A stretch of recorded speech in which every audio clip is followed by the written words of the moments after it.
Welcome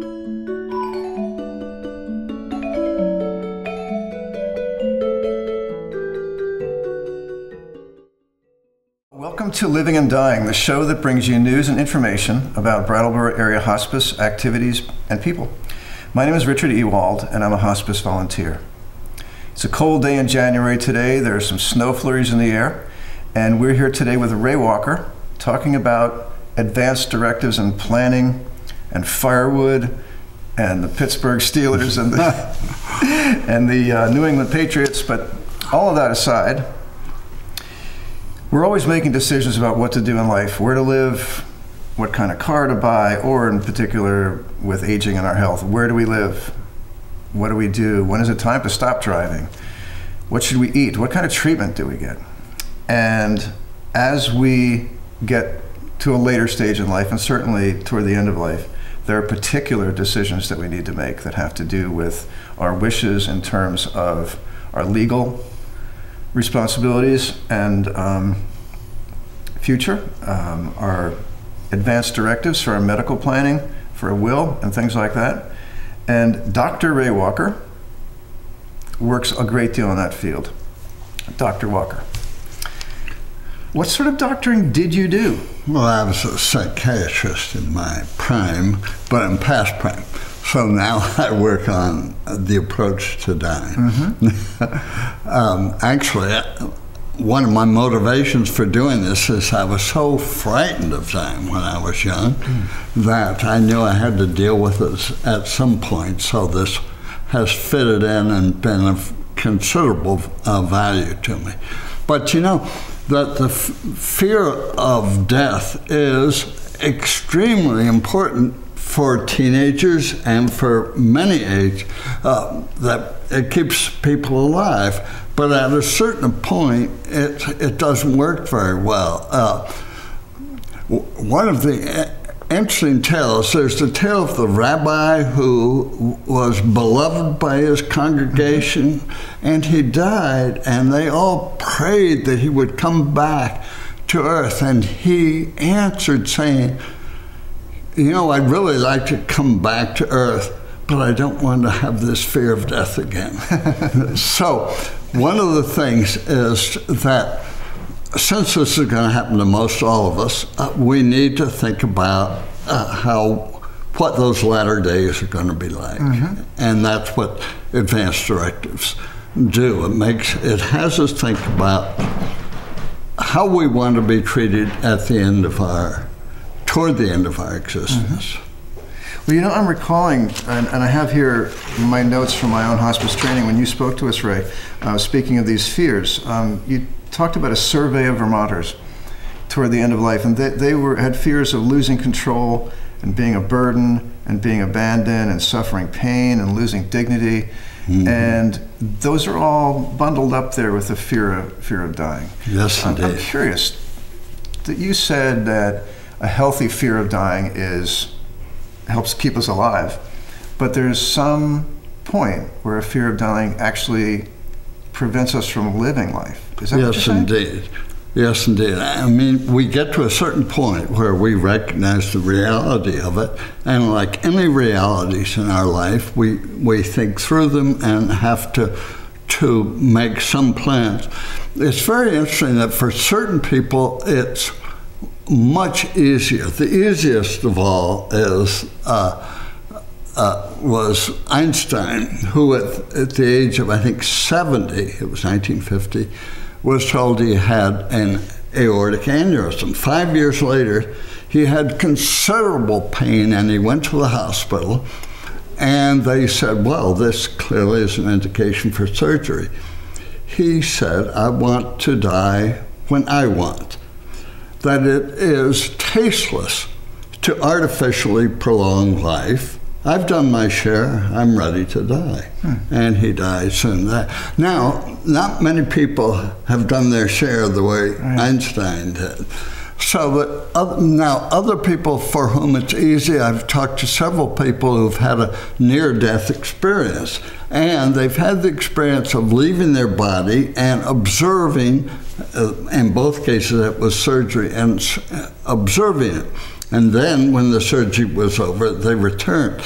But both of those people said, we have no fear of dying. It's an advanced directive is very easy.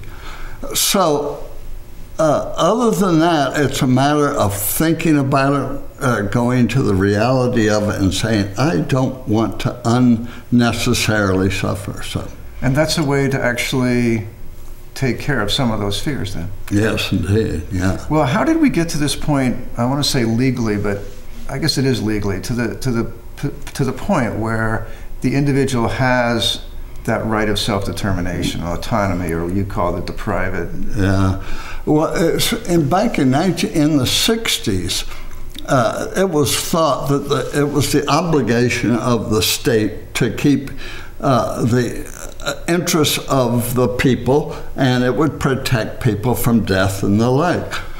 Around that time, Mary Griswold, working for Planned Parenthood, began to instruct people on things about family planning, including birth control. Of course, she was arrested. Of course, the Connecticut Supreme Court determined that she was guilty of talking about such matters. But when it got to the Supreme Court, it was determined in a close vote that individuals have a right to privacy. Mm-hmm. There are certain sectors in their life where the state should bug out of there and the individual is free to make choices. That went from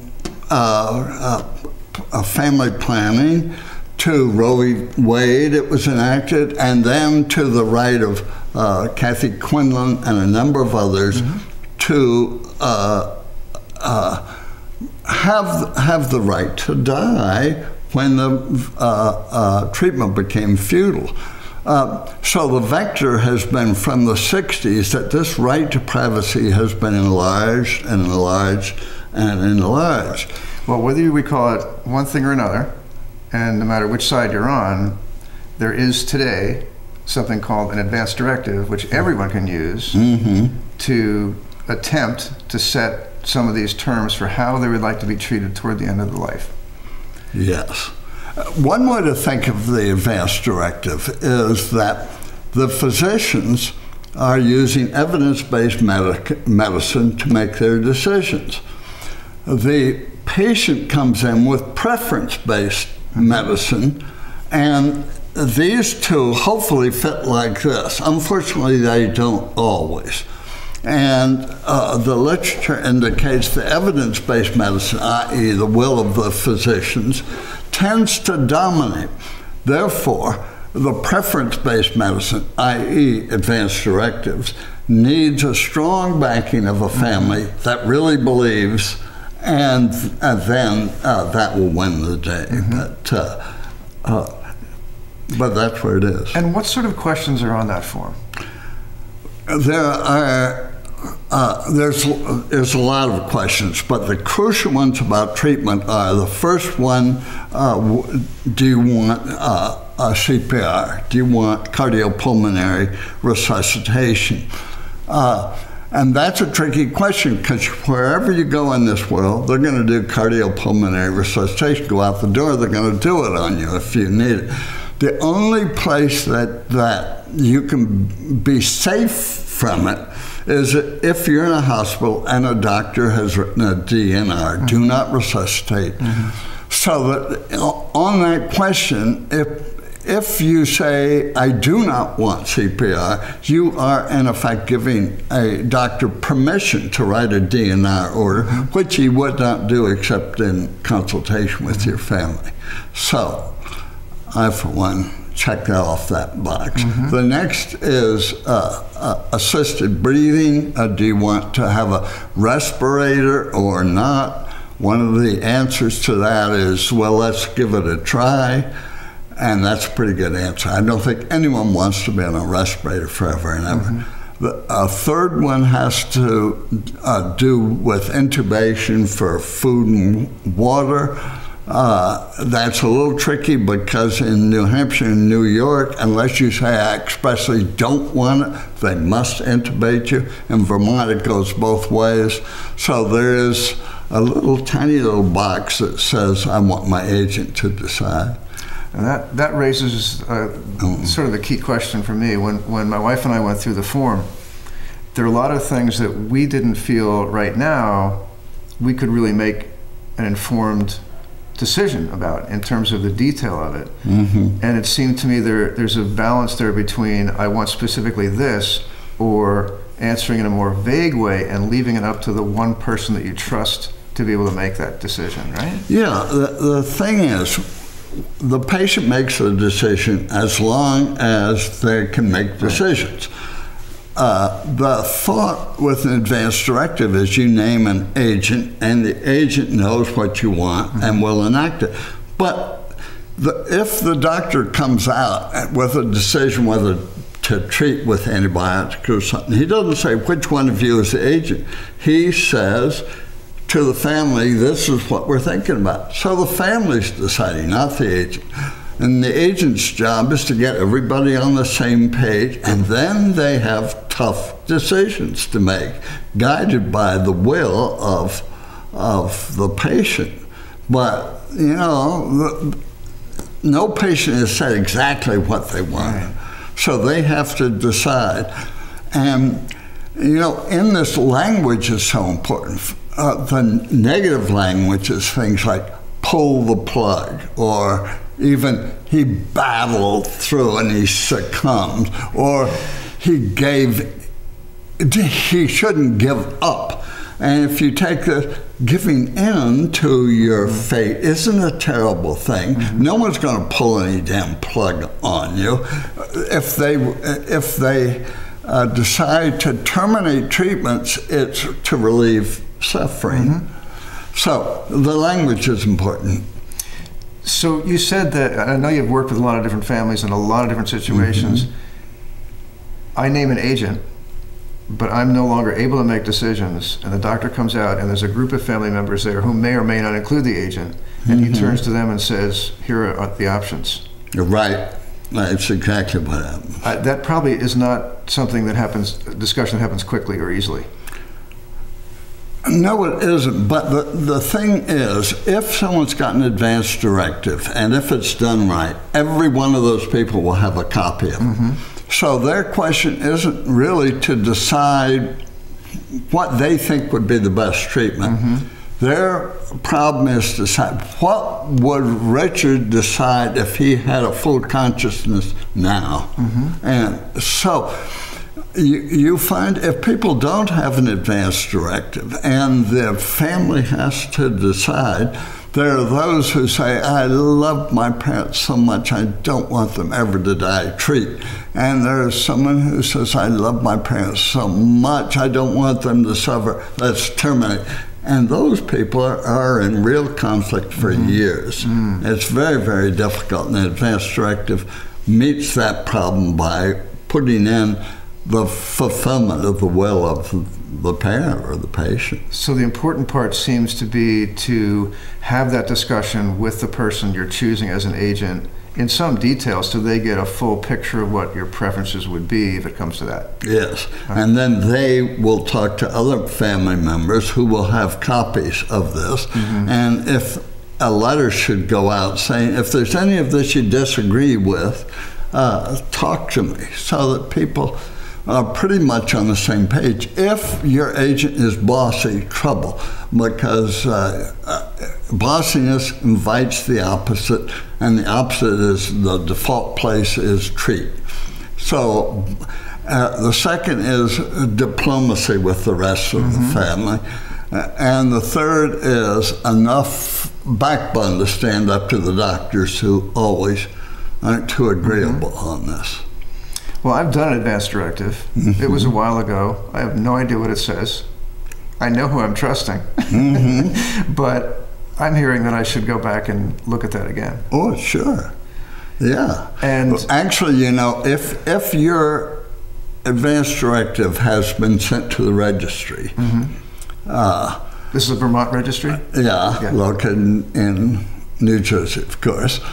and then computerized. Then every year they send you, have there been any changes? Do you want to change anything? They bug you, and that's pretty good. So they're always inviting you to take a look at it, see what you want.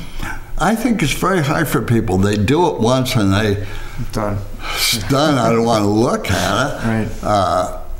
But yeah, it's important to look at it. And for those who haven't done it yet? Well, I think you got to consider what it means to your family, for one thing, that it puts them in a place where there can be a lot of conflict.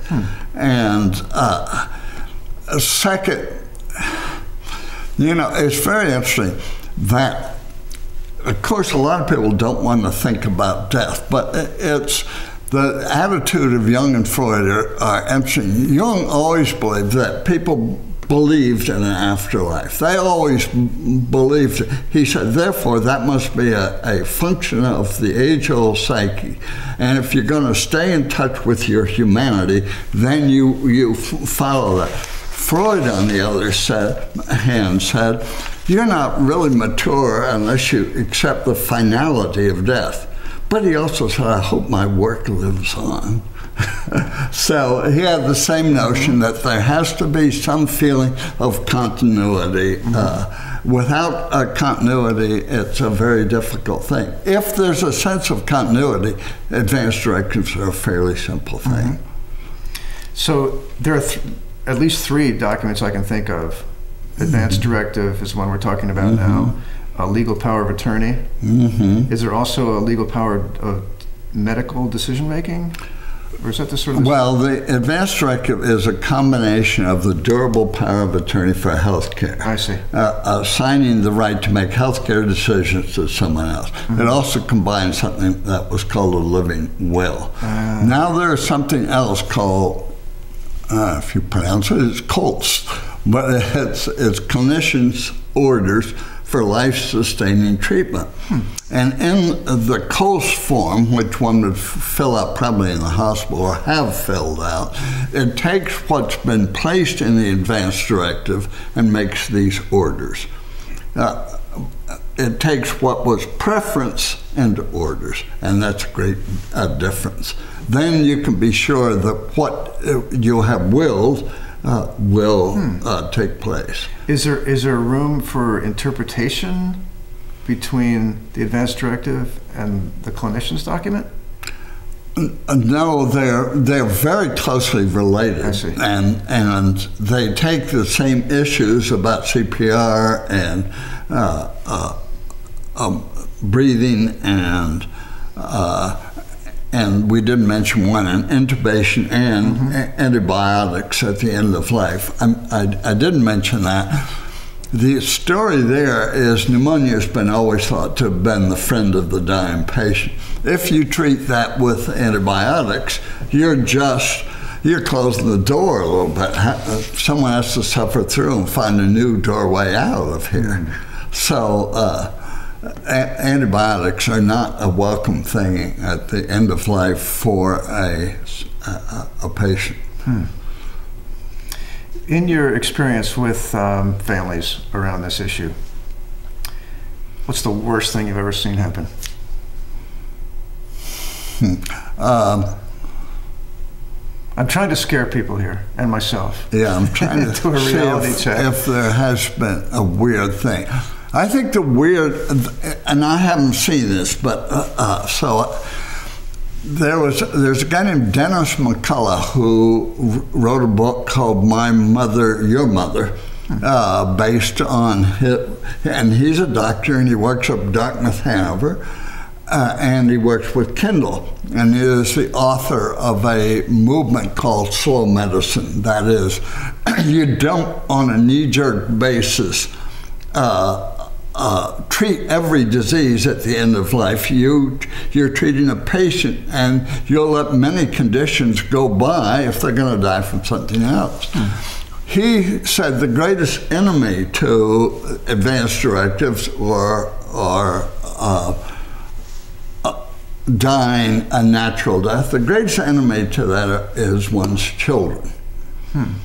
And that's because the children have such a sweetheart and they don't want their parent to die, and they put them through the damnedest suffering because of that. So it's a very good book. It's a book that you'd want your children to have. Repeat that name again? My Mother, Your Mother. My Mother, Your Mother. Yeah. And it's easy. You can buy it through Amazon or something. But it's very valuable because it wakes up people to this. You've got to remember, most people will come on this cold and their parent is sick and dying and they're distressed, and of course they don't want it, and their knee-jerk reaction is to inflict more suffering, which they don't mean to do, but they do. And which the advance directive is trying to avoid. You wouldn't have advance directives if medical science wasn't so able in devising ways to keep us alive.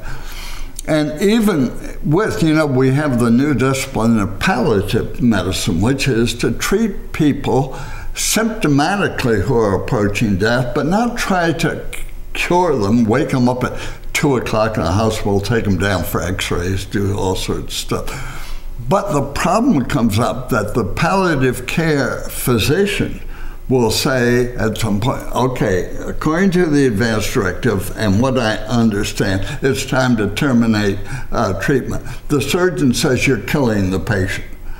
He attacks him. He says you're killing the patient, and there's a full literature on that.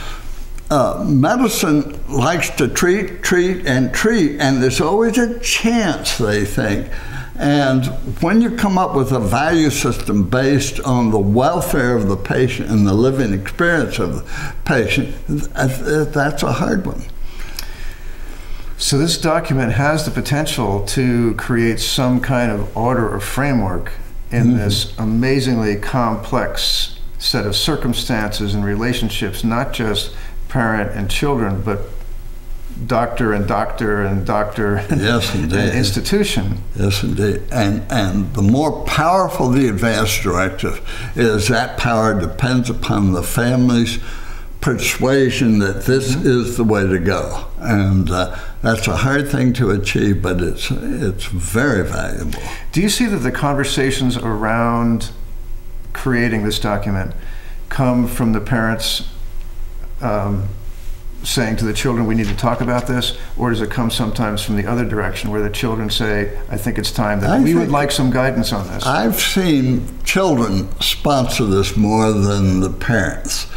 And it's quite interesting. Children anticipate how difficult this is going to be, and they want guidance, and it's extremely interesting. Now, there was a book written by someone on the necessity of hope as you approach death, and he thought that hope stemmed from the degree of control that you have over events. That's what he proved. And this is what this does, gives you a degree of control.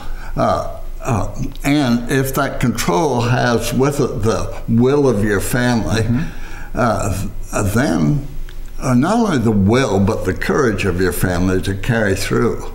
Now, will sometimes decisions be made to terminate treatment prematurely? Of course they will be. There'll be mistakes, but we were talking football before, but baseball, you're not going to bat 1,000% on this.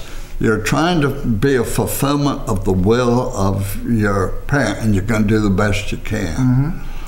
Is there a in certain situations, if one is hospitalized for a while and has a long-term relationship with a doctor who is attending, then it sounds like there's also an opportunity for the individual to not only be working out those details with their family, but also to have conversations with the doctor. The problem there, the problem is that our doctors are out in their office, and we have hospitalists, and our doctors aren't present. So we may have worked out he may have understood it. He's been working on this for 20 years. He's got, where is he at time of, well, he's not we got hospitalists now. Or we've been sent up to Dartmouth Hitchcock, and they don't know who the hell we are. So that our document with the family behind it is the best chance we get. Now, there are a few physicians who will follow you up to and will make sure their knowledge of their patient is present, and that's wonderful. But you can't expect that now. So, Ray, what do you think is the most important thing? Well, the most important thing about Advanced Directive is to do it.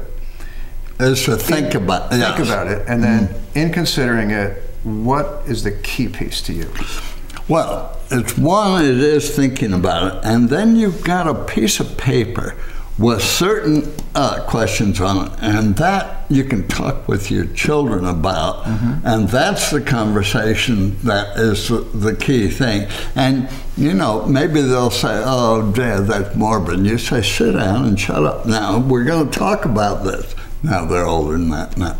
You can still say it. Yeah. And then you go through point by point, and they understand, you know, a dialogue tape, and that's the strength. There it is, right in that. The doctors, you have to be ready to fend them off. They're evidence-based medicine. They can figure out a way to treat you. Now, if you're lucky, you got hospice, and you work with hospice, and they protect you and guard you and lead you through this process better than anybody. So if someone is starting a little bit earlier than hospice, is it true that you're available to work with families and individuals around this? Oh, well, yeah, I do this advanced directive stuff. And is that, should they contact you through the Brattleboro Area Hospice? Yes, Council of Aging, they do. All roads lead to Ray. Well, no. And I give talks. I don't get any referrals from doctors, which is very interesting. Having been a doctor, we're very possessive of our patients. We don't want any bad influences. So we're terrible. We're terrible. But, yeah, word gets around. And it's all started back in Madison, Wisconsin, where they did this, and they had success in that community, and the Vermont Ethics Network picked it up, and there's various sectors in Vermont that have done it. And it's very valuable, and you know, thousands of people have done it now. Okay. Well, we will encourage folks, if they have questions about this, to get in touch with Ray through the Council on Aging or Brattleboro Area Hospice at 257-0775, brattleborohospice.org. It's something that I'm going to go back home today and look up my advanced directives and see how up to date it is. If you can find it. If I can find it. I think I know where to look. Well, you know, one of the crucial things is the adequate distribution. Once it's done, the hospital has to have a copy, your doctor should have a copy, and all your relatives who might have a voice in this. Okay. So, and that's what I do, because I treat people like babies. Well, thank you, Ray, for treating us like adults today, not like babies. This is Richard Ewald with the Brattleboro Area Hospice. Once again, if you have questions about this topic, please call the Brattleboro Area Hospice 257-0775 or go to brattleborohospice.org. Thank you very much for tuning in. And thank you, Ray. Thank you, Rich.